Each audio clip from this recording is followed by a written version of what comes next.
Given that Double Fine's strongest suit has always been unrelenting creativity in art direction, it makes sense that with Keeper, they decided to put all their eggs in that very basket. The game looks like if you melted a box of crayons onto an animated Tim Burton movie, which I of course mean as the biggest compliment.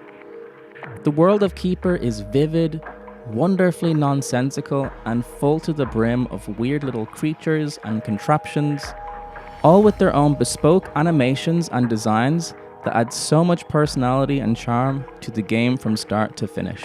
Visually speaking, it's perfectly polished chaos and had me taking screenshots like crazy. So, if you're like me, 90% of the enjoyment you're gonna get from this game is just by looking at it, since the gameplay itself is extremely light to say the least. After watching all 33 episodes of Psych Odyssey, the documentary series chronicling the tumultuous journey of crafting Psychonauts 2, I can't help but wonder if the scope creep and ambition that plagued that game's development is what led directly to Keeper feeling so much more focused and perhaps less interesting than some of their previous efforts. So let's get back to the actual game then. You play as a lighthouse, one with a soul, an agency, and a plan to reach the peak of a mysterious mountain in the distance. We don't really know why. Narratively, it reminded me somewhat of games like Inside and Cocoon, where the character you're playing as seems to have a final goal in mind that you, the player, aren't exactly privy to. But unlike those games, you have a friend along for the ride. A big weird bird who helps you with various puzzles, if you can even call them that. Most of what you're doing is walking and interacting with various switches and cranks and putting round balls into round holes and things like that.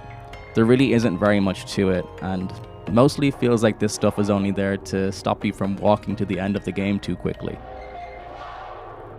Without spoiling too much, and feel free to click away if you don't want anything spoiled whatsoever, but about halfway through the game, some things happen that radically change how you traverse the world, which in turn drastically changes up how the game feels to play, occasionally giving a much needed jolt to the senses.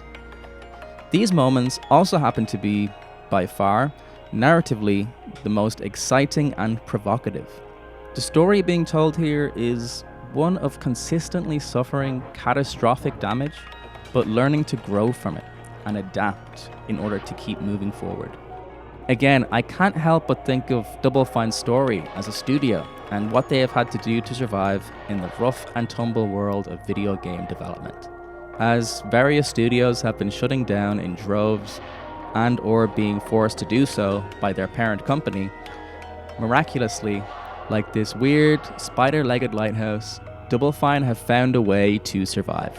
But as interesting as it is to approach Keeper from this metatextual perspective, it doesn't change the fact that I felt pretty bored for a lot of this already very short game.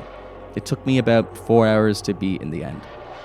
And as eye-popping as the world is to gawk at, the things you're actually doing are nothing more interesting than what you might find in the easiest sections of a Lego game.